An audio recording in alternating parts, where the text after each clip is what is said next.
起爆というテーマを聞くとなんだかとても難しそうに聞こえますよね。よくそう言われます。でも最初にはっきりと宣言させてください。はい。この爆発の仕組みに関しては複雑なメカニズムという表現は全く当てはまらないんです。全くその通りです。基本的な爆発のメカニズムは極めてシンプルで共通しているんです。ただそれぞれの兵器の目的に応じて様々な機能が取り込まれた結果に過ぎません。それを知るだけで歴史上の戦闘の描写や映画のワンシーンがこれまでとは全く違って見えてくるはずです。つまり手で投げる手榴弾も巨大な爆弾も同じルールで動いているということですよね。そういうことになります。それは一体どういうことなのか、あなたも気になると思います。その疑問から深掘りしていきましょう。はい、行きましょう。さて、爆発を使う兵器には本当にいろいろな種類がありますよね。そうですね。数えきれないほどあります。まずは第二次世界大戦時のアメリカ軍を例にどのような兵器があったのか全体像を教えてもらえますか？わかりました。まず一番身近な歩兵の武器から見ていきましょう。手で投げる手榴弾、つまりハンドグレネードですね。それから小銃の先端に取り付けて遠くへ飛ばす小銃敵弾、ライフルグレネードです。なるほど、銃で飛ばすタイプですね。そうです。さらに敵の戦車を破壊するためのロケットであるバズーカなどがあります。地面に設置する地雷や工兵が障害物を破壊するために使う爆薬なんかもありますよね。はい。砲兵の世界に目を向ければ、迫撃砲、榴弾砲、対戦車砲、それに高射砲といった大砲から打ち出される砲弾もありますね。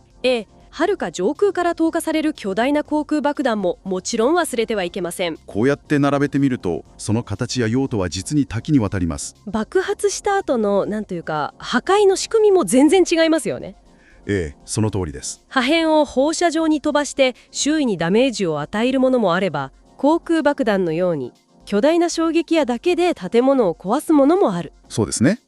バズーカのように超高熱の溶けた金属のシャワーを一点に集中させて戦車の鉄板に無理やり穴を開けるというかなり特殊なものもあります。そうですね。でもここで驚くべき事実があるんです。これらすべての爆発の仕組みは実は極めてシンプルで、どれも共通しているんですよ。本当ですか？これだけ違う兵器なのに同じシンプルな仕組みを持っているんですか？そうなんです。そこがこのテーマの最も面白いところなんですよ。でも爆薬の量も使い方も全く違うじゃないですか。なぜわざわざ同じ仕組みを採用するんですか？それはですね、兵器を設計する上で何を置いても一番重視される安全という観点が深く関わっているんです。安全ですか？兵器なのに？そうなんですよ。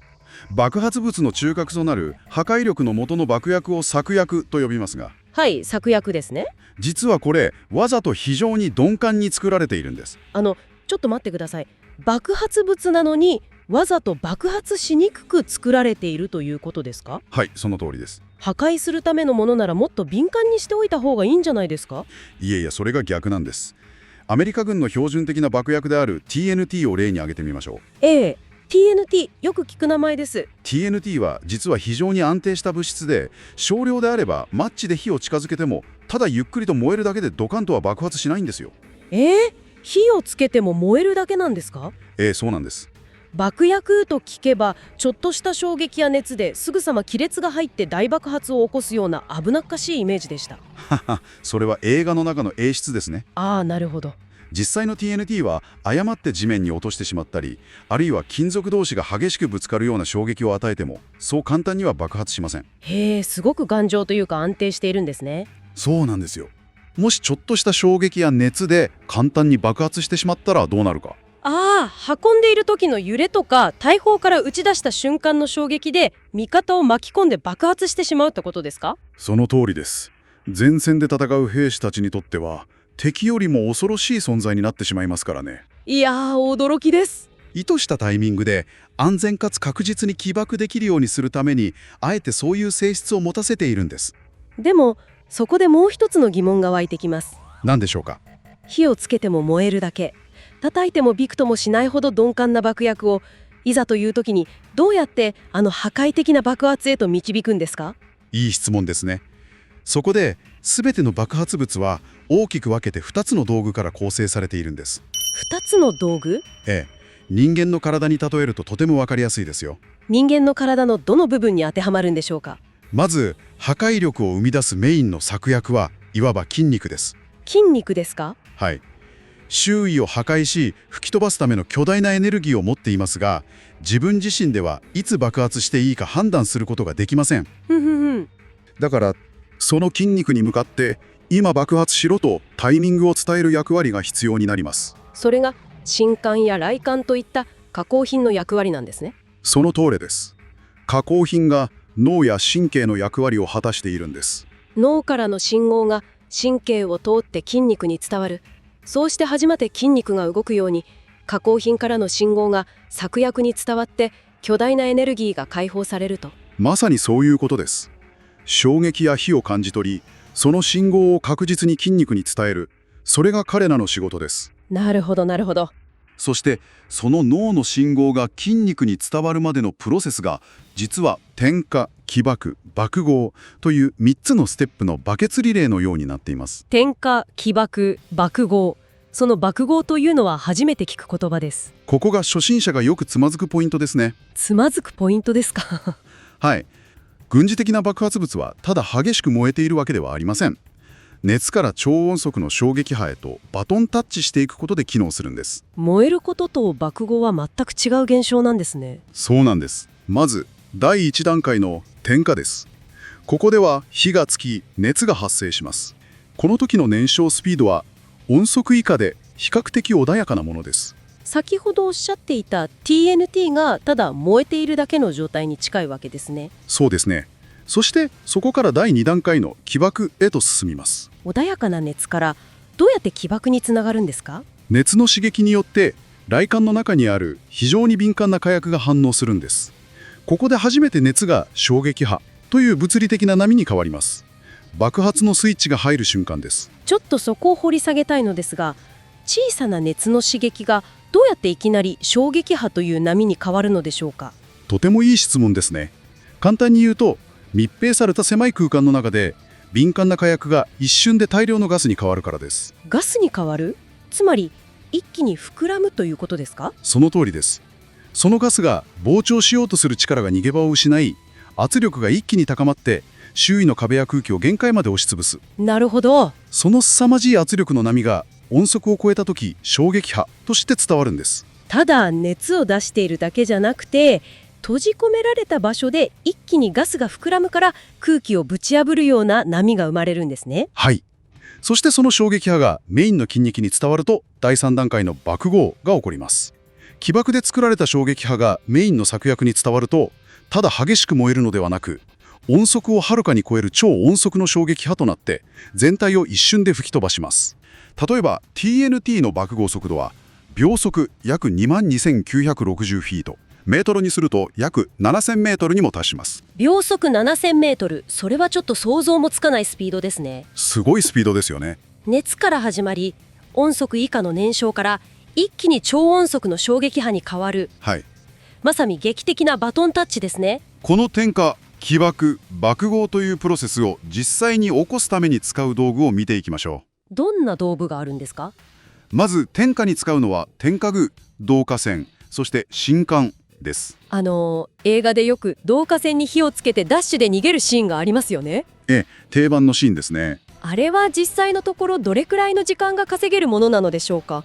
映画だといつもギリギリでハラハラするんですな。実は導火線というのは火薬が詰まったコード用なもので、漏れるスピードがきっちり決まっているんです。どれくらいですか？1フィート燃えるのに約32秒から40秒かかります。1フィートで32秒ちょっと。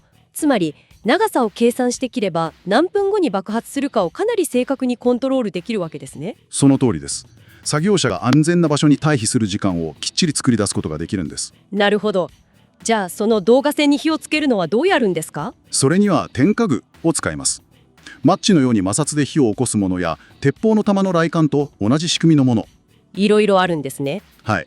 他にもガラス製アンプルが割れて化学薬品が反応して発火するものや、電気で発火するものなど多様な種類があります。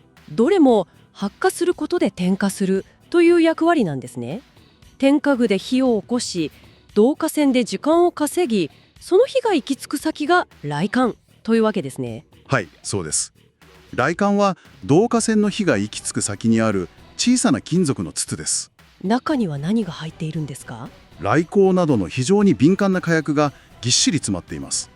導火線からのわずかな熱を受け取ると、先ほど説明したように一気にガスを膨張させて熱を衝撃波に変換します。これが完全なスイッチとなります。脳からの信号を筋肉に伝わる衝撃に変えるためのまさに要となるパーツですね。そうです。そしてよく聞く震管という言葉がありますよね。はい。雷管とは違うのでしょうか？震管は点火と起爆を兼ね備えたシステム全体のことを指します。なるほど。安全リングから時間を稼ぐ導火線、そしてスイッチとなる雷管までが全てひと求めのパッケージになっているのが震管というわけですね。その通りです。ところで導火線と似ている名前で導爆線というものがあると聞いたのですが、第二次世界大戦当時はプリマコードやデトコードとも呼ばれていたと思いますが、これは何ですか？とてもいい質問です。はい。導爆線は導火線と混同されやすいのですが、中身が全く違います。強力な爆薬が詰まったチューブで、要はロープの形をした爆薬なんです。複数の爆発物を同時に起爆させる時なんかに使います。なるほど。紐状の導火線とは違って、それそのものが爆発して衝撃波を伝えるものなんですね。その通りです。道具の役割と爆発のメカニズムが共通であることはよくわかりました。はい。ここでどうしても気になることが一つあります。何でしょうか？先ほど安全のために策薬は非常に鈍感に作られているとおっしゃいましたよね。ええ、そうです。であれば雷管の作るその小さな衝撃波だけで本当に巨大で鈍感な爆弾を一発で確実に起爆できるんですか？ほう、素晴らしい着眼点です。ありがとうございます。実は雷管の小さな衝撃波だけでは鈍感で巨大な爆薬を確実に爆発させることは難しい場合が多いんです。やっぱりそうなんですね。特に航空爆弾や巨大な砲弾のように策薬の量が膨大な場合はなおさらです。じゃあどうするんですか？爆弾が不発になってしまったら大変ですよね。そこで必要になるのが徐々に爆速を上げるための複数弾の設定です。複数弾ですか？専門用語でこれをエクスプローシブトレイン、日本語ですと策薬系列などと呼びます。策薬系列。巨大な兵器は基本的に起爆と爆豪の間にもう一つ電爆という段階を挟む3段構えで構成されているんです。3段構えですか？詳しく教えてください。まず1段目が起爆薬です。起爆薬。これは雷管の中にあるもので、ほんのわずかな熱で火を吹くほど敏感ですが、力はとても弱いんです。敏感だけど弱い。はい。次に2段目が電爆薬またはブースターと呼ばれるものです。電爆薬ブースターですね。これは中継ぎ薬としては働きます。中くらいの敏感さと威力を持つテトリルという爆薬が使われることが多いです。中継ぎ薬ですか？はい。雷管から生じた小さな衝撃波をテトリルが受け取り、メインの策薬を確実に起爆できるレベルまで衝撃波を増幅させるんです。増幅させるんですね。そして最後の3段目が策薬です。策薬。最も鈍感だけど最大の威力を持つ TNT やアマトールといった策薬です。はい。電爆薬が増幅させた衝撃波がこの策薬を直接爆豪させるわけです。なるほど。これってまるで音響のアンプみたいですね。アンプですか？はい。マイクからの小さな音声信号をいきなり巨大なスピーカーに入れてもまともに響きませんよね。確かにそうですね。でも間にアンプを挟んで信号を増幅させれば巨大なスピーカーを震わせるほどの大きな音になる。それと全く同じ仕組みですね。まさにその通りです。この敏感で弱い起爆薬、それを増幅する中継ぎの電爆薬、そして鈍感で最強の策薬、はい。この3段構え、つまり策薬系列があるからこそ安全に持ち運びができて、いざという時にはとてつもない破壊力を発揮できるんです。このシンプルで完璧な仕組みは兵器の用途が変わるとどう応用されているんでしょうか？最初にお話ししたバズーカや砲弾の場合は、どんな兵器でも基本的な爆発のメカニズムは極めてシンプルで共通しているが、それぞれの兵器の目的に応じて様々な機能が取り込まれた結果であるという点は変わりません。はい。ただ、その爆発物を目標物にどうやって近づけるかによって、最初のアプローチ、つまり点火、押させるための仕組みの付け加え方が変わるだけです。手榴弾だったら兵士が手で投げる段階で点火させて4秒の導火線で近づけるというアプローチでしたね。そうです。しかし地面に埋める地雷の場合は敵が近づくまで何日も待たないといけませんから、導火線は使えません。確かにいつ来るかわからないですもんね。相手の戦車が踏んだ瞬間の圧力を利用して瞬時点火、起爆、爆豪が起きるように設計されています。なるほど、踏んだらすぐですね。バズーカや大砲から撃ち出す砲弾の場合はどうですか？遠くまで飛ばさないといけないですよね。バズーカや砲弾は目標に向かって自ら飛んでいく必要があるので、推進力を得るための飛ばすための点火と、はい、目標に激突した時に爆発するための点火が全く別々の独立したシステムとして組み込まれています。なるほど、2つの点火があるんですね。航空爆弾に至っては飛行機が運んで落とすだけで自らの推進力が得らないので、基本は落下してぶつかった時の点火の仕組みに絞られています。どんなにダメージの与え方が違っても、根底にあるのは敏感な小さなスイッチからブースターを経て鈍感で巨大なエネルギーを解放するという美しいロジックなのですね。そうです。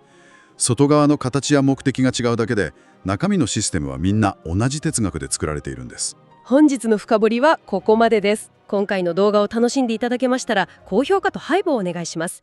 最後にチャンネルからのお知らせです。ワールドウォー2ギアックでは、一等兵から階級を育てていく月額制のメンバーシップエーモンをくぐるを開催中です。これは月額140円をお支払いいただくと、第二次世界大戦のアメリカ軍の階級章をモチーフにしたカスタムバッジが付与されるものです。コメントの時にユーザー名の横に表示されるあの特別なバッジですよね。はい、登録いただくと一等兵から始まり、継続期間に応じて昇進していきます。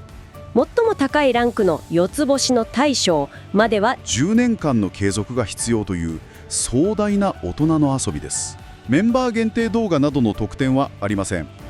月額140円という純粋なチャンネル支援に対する誇り高き言歴の証明としてバッジを表示いただくというものです。毎月チャンネルで動画を楽しんでいただくとともに、この階級章ゲームをきっかけに10年先まで健康を維持していこうという思いも込められているんです。私たちと共に10年先のジェネラルを目指し、このチャンネルの歴史を刻んでいきましょう。入隊手続きは動画の詳細欄にあるリンクからどうぞ。あなたの入隊をお待ちしています。